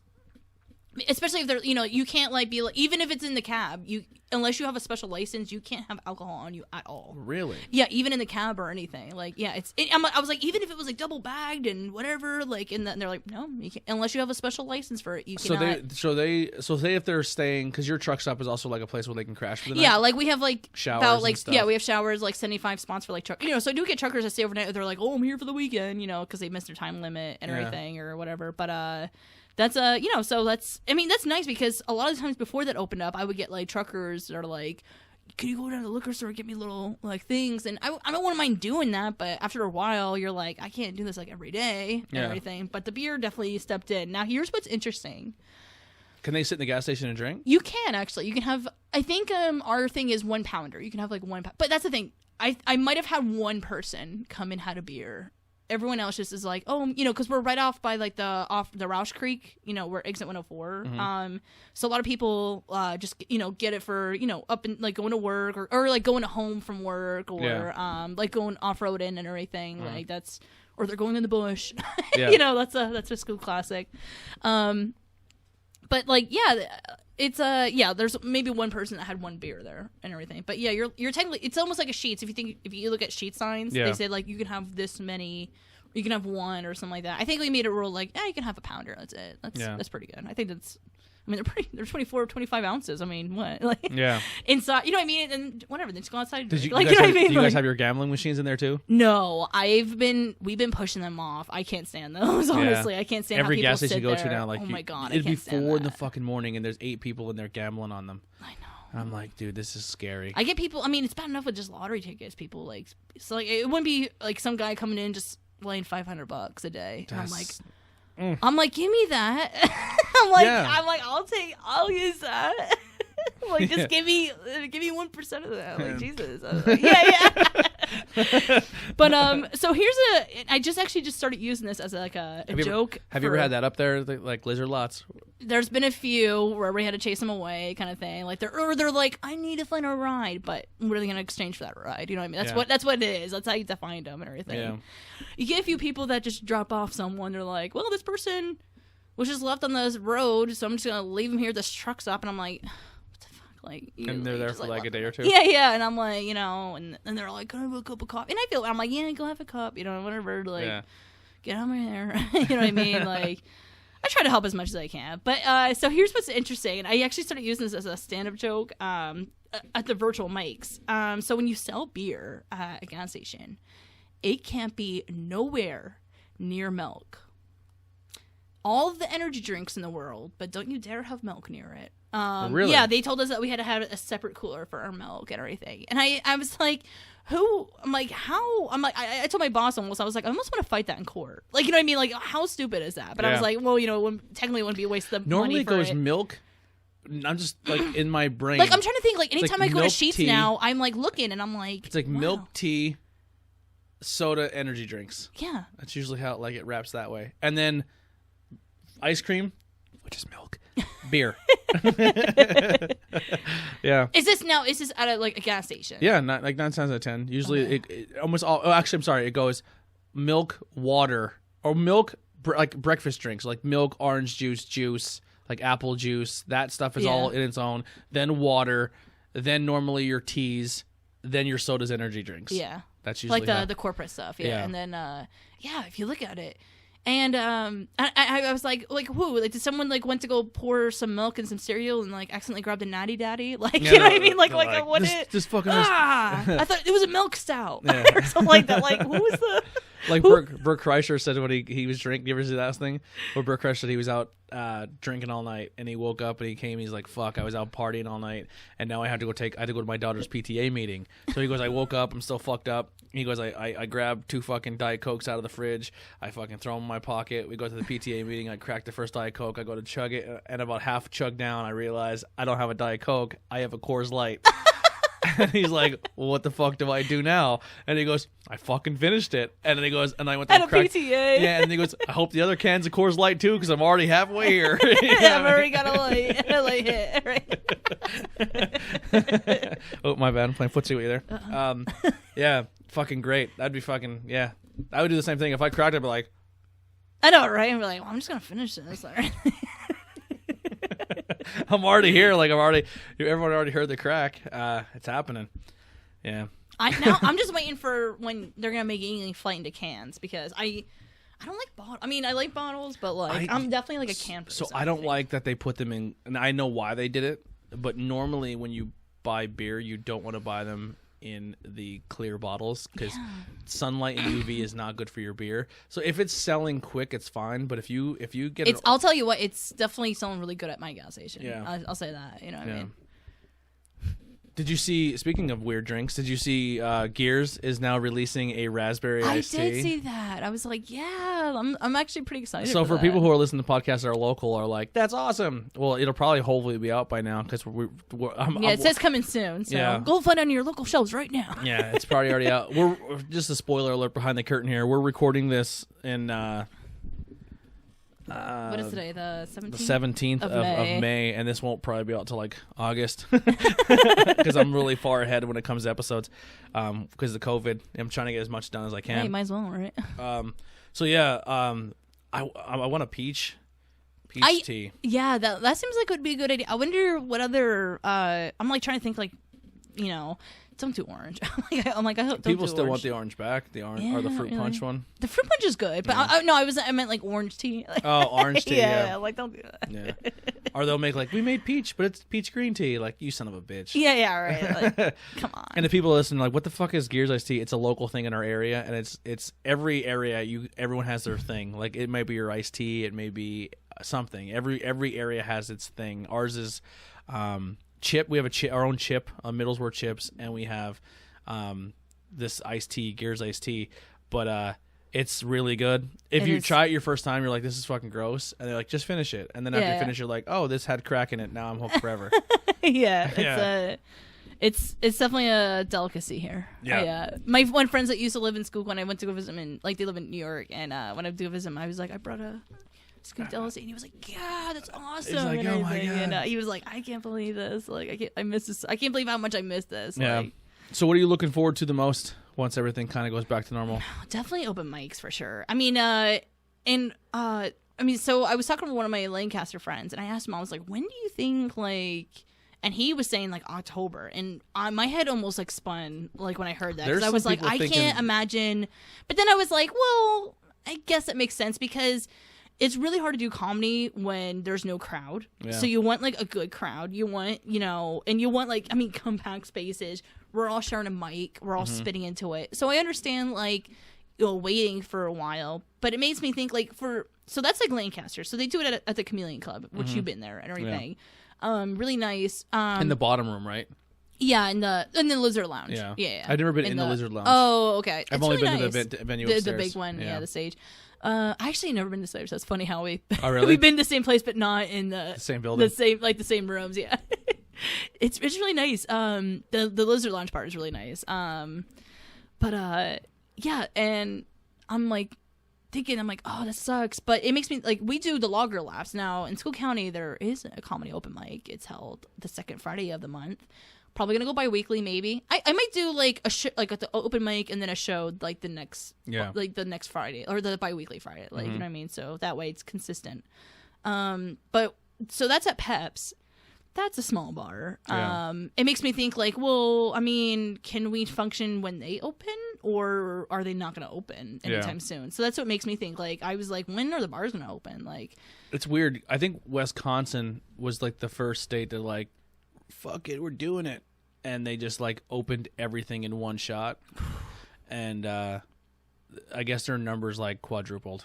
Like, I heard that there's been like some hot spots and already. Now people are like hurting bad there. See, my only like, but you don't know what to believe either. Yeah, my thing is like, yeah, it sucks being locked down and stuff like that. But like, wouldn't it be worse if they were like, yeah, go on and now we're free, and then it's like, nope, we got to do this again. Get back in there. That'd be worse. Yeah, I think that'd be worse than being like, giving everyone a little taste of like no one's gonna go back. Yeah, exactly. That's why it's like, it sucks now, but whatever. And like people, I mean, I work and now so at the truck stop you have to wear a mask when you come in. Oh my god! You have to wear one while you're working. Yeah, I mean, I've been actually ever since this whole thing started. Really? I So made my all day own long and everything. you're Oh wearing- yeah, you know that what I mean. sucks. And I mean, it's whatever. It's I hate not the dude, worst. I go into stores and I'm like, I'm putting it on. I'm a bandana guy. I wear the Okay. bandana because I don't like that. So I just put the bandana. And as I'm walking in, I'm tying it to my face. I'm like, I feel like I'm fucking gonna rob this place. I've had some customers come out and they're like, stick it, or like stick it up or something like Yeah. that. And it is funny, like, yeah, right. Really throw them off guard. Like, That wouldn't be a bad idea if you're getting robbed. Like, I mean, what would you do if you were robbing a place and someone like just flashed their tits? I'm like, I changed my mind. That should be a social experiment. I kind of wish. Yeah. Next, if you ever get Sorry, robbed, Mark. No, if you ever get robbed at your job, it might be an instinct, honestly. The first thing you do is just flash your boobs. Or do you ever see like those videos of like a guy that like tries to start a fight and then he just gets naked and the guy like runs away? Like, I feel like, what would you do? Like, I mean, one or two things happen. I mean, I got some flaps. I don't know if I mean, no one would be running to me. I don't think. Right, listen, boobs are boobs. You know what I mean? You know like my husband. You know what the guy's motto is? You seen one, you want to see them all. You know what I mean? So like, one or two things are gonna happen. One, you're gonna show your boobs, and he's gonna shoot you, right? And then we'll be like, hey, I'm definitely making the news. Right? Like, even if you unfortunately die, I'm morbid, so sorry. But it'll be like, Sarah died, but she was a comedian, and she went out in the funniest way possible. You know what I mean? Oh my god, I can imagine my dad be so pissed. He'd be all like, and you know what? Like, You'll be a legend. You'll be a legend. You know. Could you imagine the CCTT, like the black and white, and it's like on a T-shirt where the guy has a gun, and you're just like. Like, I can only imagine, like, yeah, like, of course, like, police are gonna have to rewatch that video like a million times and everything, and they're gonna watch like, a murder. They're gonna be like, and like watch it, and like, it actually it goes to court, and they have to show it in court. Exactly, it's a gift that keeps on They're giving. like, that joke never gets old. You'll be all over TV. You'll be the greatest comic of all time. I would be. That's if you die. If I die, that's only if I don't make it. If you live, you're still getting the same shit. But But I might get on a talk show. Exactly. It's literally a win-win. Because, like, you know what's going to happen? If you die, then everyone's going to be like... They're going to be like, oh, my God, she left behind people. Oh, my God. And that's going to be like a robbery story that people will never forget. Yeah, and then they'll... Dude, GoFundMes. Like, you'll be the titty girl. You know what I mean? The titty gas station girl. Oh, my God, what would the meme be? Yeah, your family will be taken care of. You know what I mean? And even if you do... Even when you do survive, it'll be like... I don't know if she showed her tits and I ran away. Either people are going to be like, she showed her tits and they were that bad, they ran away, or he was Imagine so confused. The SNL skits. Yeah. You will be a fucking hero.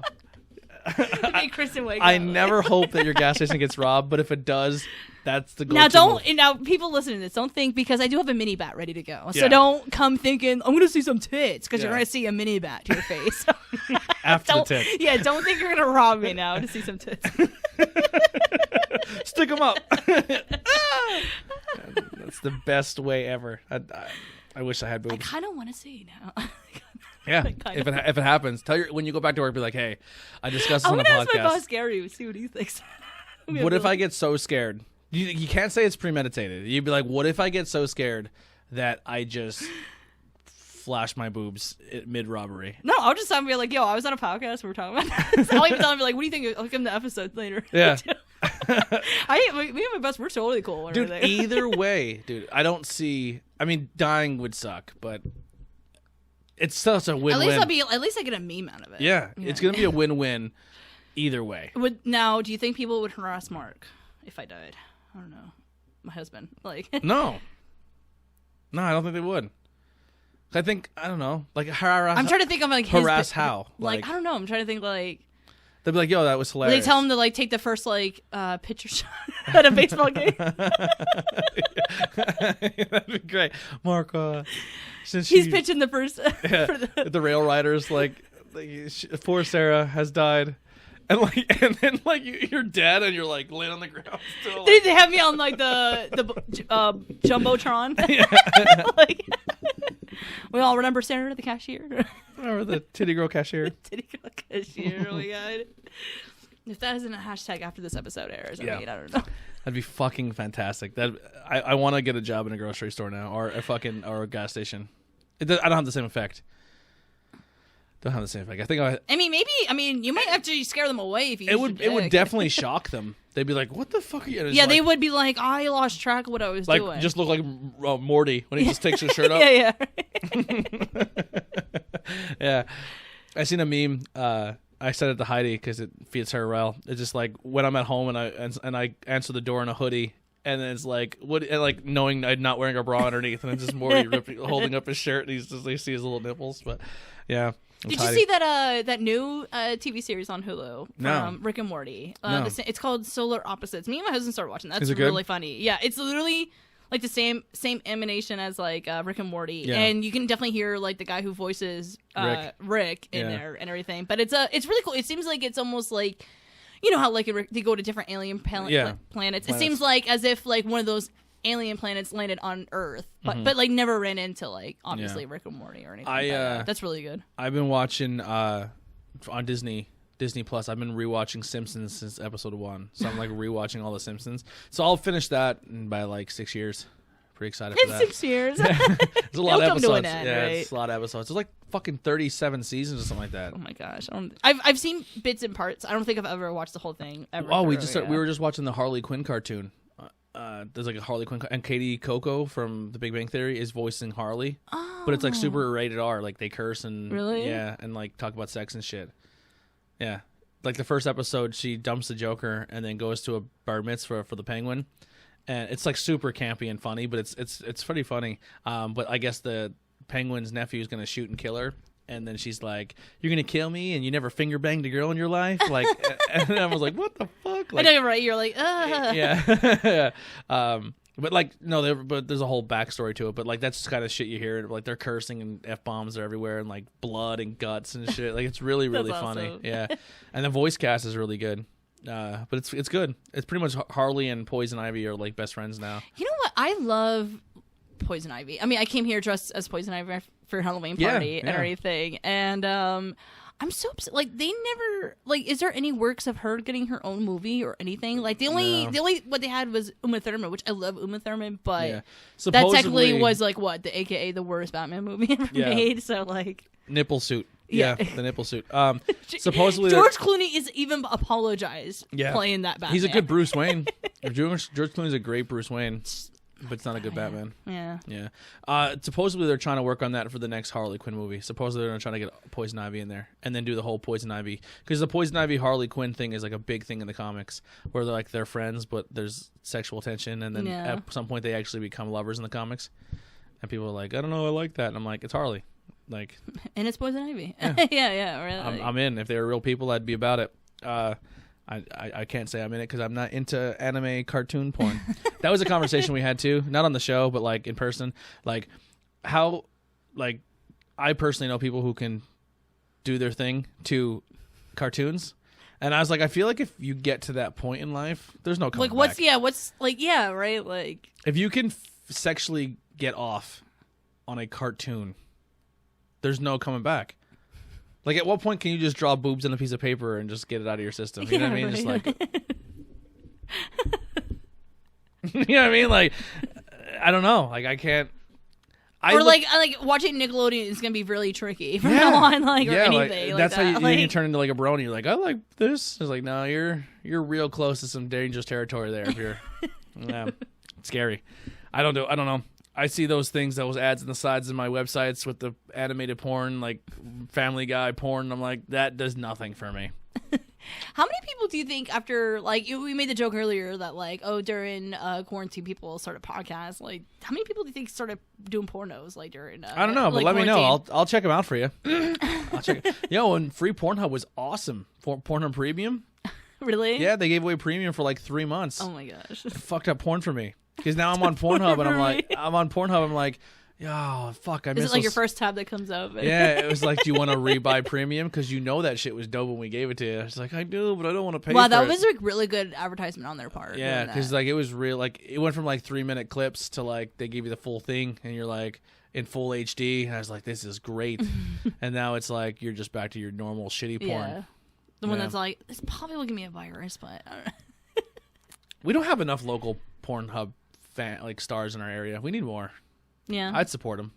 Yeah, right? I'm sure there's some around here, but I mean, there isn't. Would you, here's the thing. If you knew somebody and they had a Pornhub thing, would you, Check it out? Would you talk to them about it? Like, hey, great job. Yeah.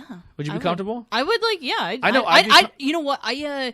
So one of my friends who go around to festivals and they blow glass and everything. So they go around a whole bunch of them. They told me a story. I don't know the name or anything about this chick who makes videos of her stepping on cupcakes and she makes a lot of money on it. And I kind of I really just want to ask her about it.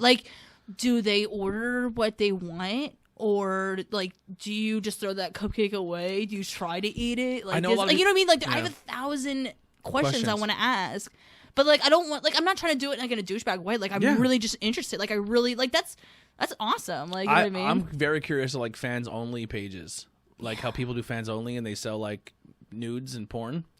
I don't judge at all. Listen, if I was, it's still an art. If I was somewhat attractive, I would not be opposed to if Heidi came to me and she's like, I want to do a fans only, I would do you boo boo. I always joke around the podcast Heidi's starting a fans only, and then I get the whole I would subscribe, dude. And my friends are I'd watch it. I'd probably subscribe. Yeah.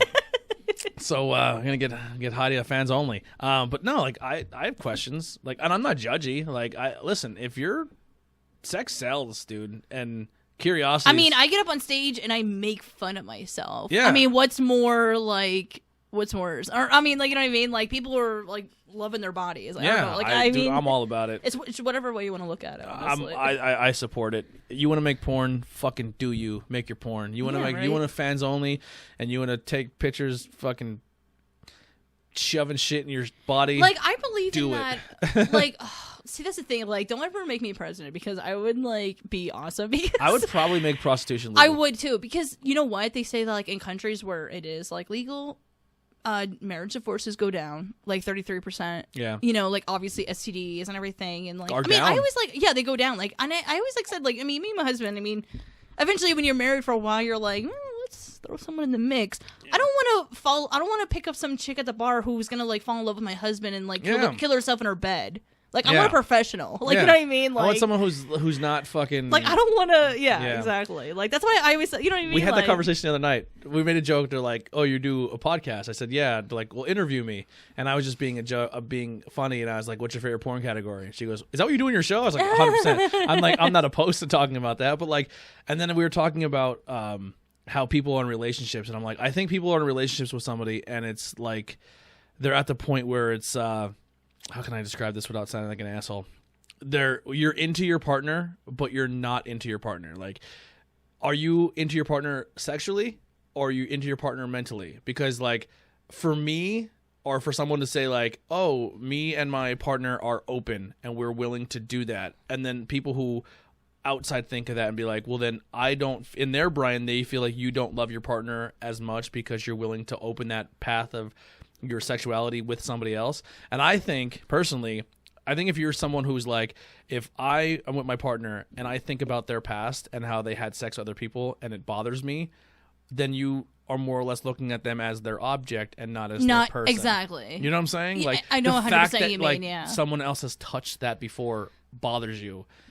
That's insecurities, and that's weird. Once again, I'm not judging. That's just the way my brain works. You know what I mean? I 100% agree with you. Yeah, I think it is weird how people have to pretend oh, I've never dated. With my girlfriend, I have to pretend I never dated anyone. And I was how? We can't talk about my ex. How is that weird? Because I mean, and that's so weird because and I know both sides, men and women who do that for their 100%. Relationship, or and it's or they really fall in love weird. with a girl or a guy, and they finally do it for the first time, and they're I'll find you. Okay, so now you're only attached to the sexual gratification.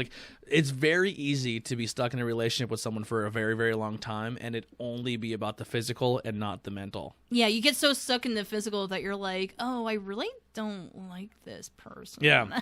Yeah. Speaking of mental, she hates me. She's what you talking about? Yeah. What are you doing? Are you going to get food? Yeah, I'll take any food at this point in time. Did you eat food? Are you hungry? I probably was gonna pick up something on the way home. All right. Yeah, from her. Heidi. We'll have chimey chime. Oh, I can't really record her because I already started, but it'll still pick up because it's mastered. Master edition. I want your thought on something. Come here. Real quick, come here. What'd you get? You're not on camera. You can do your thing. We're talking about never wearing bra. Oh, we're talking about now wearing bra. Yeah, and we were talking about how I always say like we're gonna start you a fans only page, and everyone said they're gonna subscribe. You have a lot of people who would subscribe if you made a fans only. I would subscribe. Huh? Well, you could just do like sit in a bikini and eat food. But no, here's a question for you. All right. All right, so we're talking about how people in relationships and they can get attached just physically but not also mentally. Where like if like we have friend couples or people who are not friend couples but couples who are like, oh, I could never picture them with another person, or I don't even like thinking of the fact that they were with somebody before me, like an ex or anything. Oh like, yeah. And then I was like, well, I kind of think that's like some insecurity, like in a way. Yeah. You know what I mean, we're just going back to like not judging people essentially. I think Steph's And lady says. No, we're gonna cut Heidi out. Fucking dog. No, but I 100% agree with you. Like, it is weird when people are like, and that's another thing. Like, something came up today that reminded me of my ex, and it got me mad. And I told my husband, I was like, this.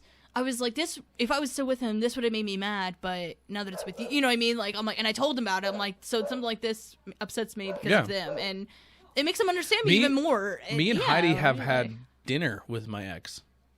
Like, I'm still I'm like the girl who I was with right before Heidi. I'm very close to her family. I'm still very close to her family.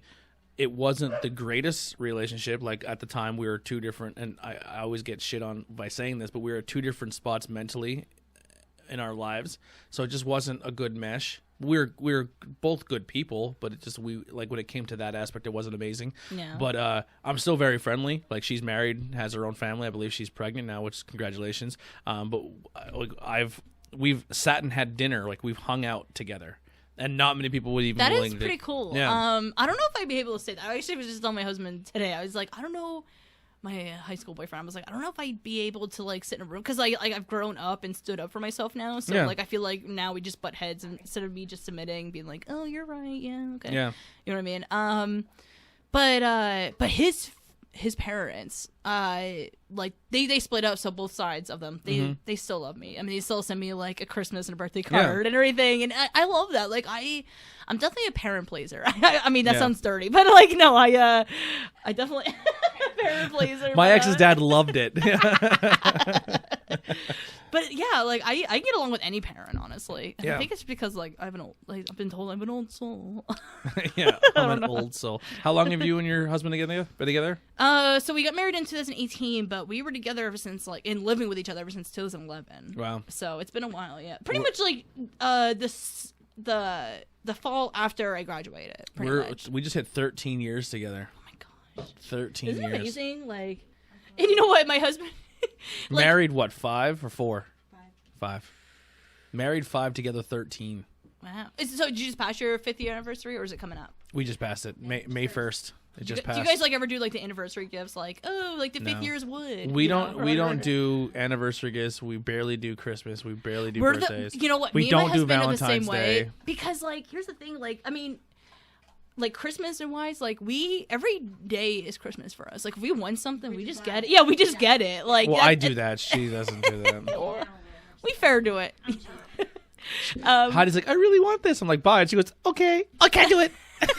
I'll put things in my car and then like close it. Not buy it. I've been having stuff in my car for weeks. I'm like, I don't know. Not me. Like, it doesn't even hit the car. It's like, you know what's buy now. When I don't have cash, I'm like, oh, I need this. But then when my husband's like, here, go get something. This is when malls used to be open. Yeah. He'd be like, go get something. And then I'd be like, well, I can get this, or I can go keep looking more. And then I'd be out for hours, and I'm like, I didn't We went for her birthday the one year, and I was like, all right, I'm not gonna like. I don't like wrapping gifts. I don't like waiting for Christmas. Like that whole thing is just stupid to me. It upsets her a lot because she's like, I like the idea of Christmas. I do too. Like sometimes I'll let him open something like the night before, but like I'm definitely like Christmas has to wait and everything. But that's the thing. Like I don't go big for Christmas. It's not like anything like I'm rushing Christmas morning. It's like thanks, I like this. Like Yeah. So we went to a really nice mall, like we actually traveled to this mall, like Reading or Harrisburg or even further than that. I forget where. Allentown, was it Allentown? Yeah, because we got lost and we found this like sketchy ass mall. Like we typed in like Allentown. No one can hear you, by the way. So I didn't know. I was just like talking. Right. We typed in like Allentown Mall, and it took us to this like sketchy. we went to that dirt mall. Yeah, like it was super awesome. sketchy, and I don't know. It was almost like there was a wrestling flea museum there. market, like it was awesome. It was so yeah, cool. it was like weird. And then we're like, this isn't the Allentown Mall, but we like went around there first, and then we found the real mall. Yeah, and then we went into the mall, and her whole idea was she's going to buy makeup, and she literally carried around these fucking 8 makeups for 2 fucking hours. Okay, he exaggerates. It was To the not point- 8, it was to the- like 2, and it was like To the point where the 20 girls minutes. at the register were like, if you're here, like, you can sit in the chair, we can put it on you. no, and, like, that's just how they are when you walk in. And I'm just like, you might as well get a fucking makeover while you're here because we're standing. I was like, what one do you want? She goes, I like this one and I like this one. And I was like, oh, well, because this is the way I shop. Get everything. Well, instead of paying for the 2 colors you like, you can get this box that comes with 9 different colors, and the 2 you like are in there. And then So now I have 7 colors I don't ever wear. Guess what she got that day? She got the fucking box. she gets the box. So I grabbed it. I said, "Guess where this is going? Right to the fucking register." I'm sick of. She walked around this fucking section 48 times. Like I was like, I'm gonna lose my shit. See, that's I couldn't decide if it was worth it. Me and you are so similar because like my husband hates. Please go shopping with My her. husband I don't- hates so I don't window have to do it. shopping. He can't stand it. Like Yeah. that's why. Like I when hate we spending go, money. that's the thing. Like we'll go to the beach and I'm like, let's go to Boardwalk. But when he thinks Boardwalk, he thinks spending money, and I go, well.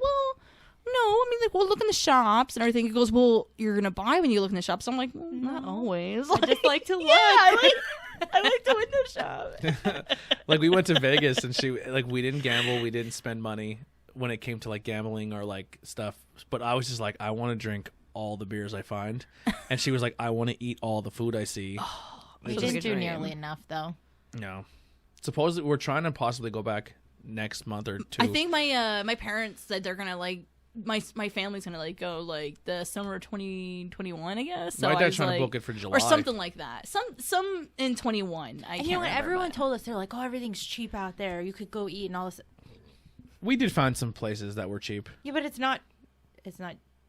If you're cheap, it's not cheap. Yeah. Honestly, the best place we fucking ate though was Wahlburgers. Yeah. Oh my god, their food's so good, Yeah. so good. I feel like we didn't really eat a lot. I love that fucking burger place that was in the Rio. Yeah. That was so good. It was like this greasy, disgusting, fat burger. It was such It was a like big a fast burger. food, but like I a forget the little name of it. upper It was like a- scale. Like I can't think of what it was called though. It was so good. I remember was good. I It was was real I was greasy. drunk the one night, and I was like, she's like, I'm hungry, and we're like, well, where the fuck are we gonna get food? I'm like, dude, I can't walk. Can you go down to that place and bring up a bag of food? And she's like, yeah, no problem. Like that was when our feet were fucking destroyed. We walked. Too far. So It looks like Is it's it the closer strip, than it right? is. Like, yeah. so the strip, right? So we got dropped off the strip. So they say this crack is a strip, right? This is the Rio. Not the Rio. This is the Flamingo, and we're down here. We're right, off in the the Rio. strip. We're off the strip. But when you're on the strip, But when it you're looks looking like it's at 2 it, blocks and yeah, when it's you're like looking at it 2 from your window, it miles. looks like 2 blocks. You know It's what I mean? almost like walking in New York City a little bit. Like Yeah. it doesn't seem far, The problem but is- if you're not local, so you're like far. between our hotel and the strip is fucking like 8 It's a lane highway. highways. We didn't know, and we're like crossing this highway. And we're Well, trying no, to get we're back. not. We're We're not like, crossing. oh my God. We're there's one section you have to cross. Yeah. But then it's like all over, like a walk path that goes over the fucking 8 lane highway, and like the one section you're literally walking on a little sidewalk next to fucking 8 lane oh highway. my gosh. Right, so we didn't realize that was the walk. So we take the Uber from our hotel to the Flamingo, and then our plan was we're gonna go up the strip, across, down the strip, and then come home, and then do the other half of the strip the next day. So to walk from the Flamingo all the way up, and then cross street and come down, It's too much walking. it's got to be like fucking 10, 20 miles. Probably. It was a lot. Dude, I was like, at the point, I was like, I can't So fucking. tired. In your move. brain, it probably seemed like 20 miles. It was probably like 10 miles. But like, you know what I mean? I Like, forget from- how many steps. I think it was like 10 miles. It was a literally lot. was. It was. And then we saw people trying to walk like the opposite way, and we're like, "Don't do it. It's really a lot farther than you think. Don't do it." Go back and get an Uber. Go back and get an Yeah, Uber. It was so. And then we fun. walked from the then what the nail in the coffin was, we walked from the MGM Grand to the Rio, and we walked that highway, and then just the hot desert sun beating on these hot concrete roads, and we got back, we had blisters on our feet, like it was so And of course bad. we did that like this first First second day- day. first, so second then, day. like, the rest You're of all the like trip, we're worn like, out, Yeah. and you like learn better. You're like, no, I'm not going out. you put your feet in the shower, like the night we get back, you put your feet in the shower, it's like you're like Kevin McAllister. blister. Yeah, it was bad.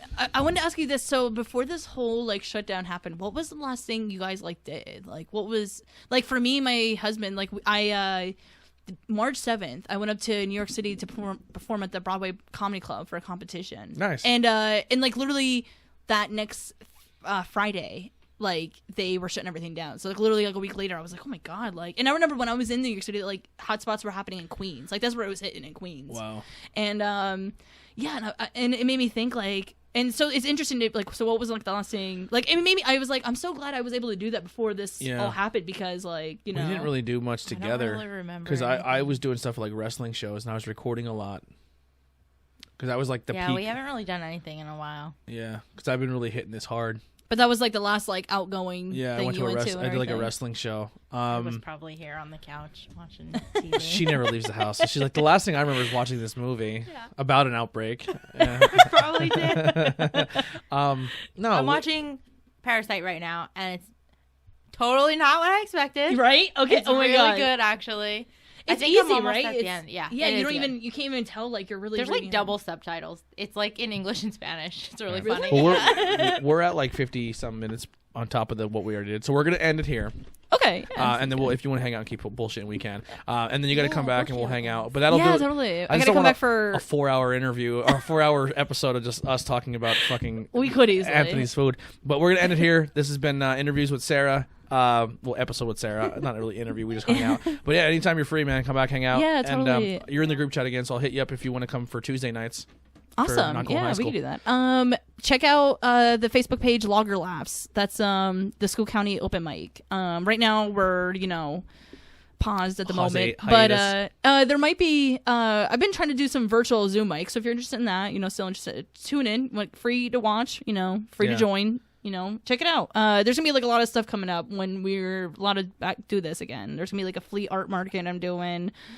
Logger Laughs comedy competition and also a roast battle. So Nice. there's gonna be a lot coming. So check it out. You know what I mean? Cool. Send me the links and I'll put them all in the description as well. Yeah, totally cool. And we'll plug it. But that'll do it for Interviews with Everyday People. See you guys next time. See ya.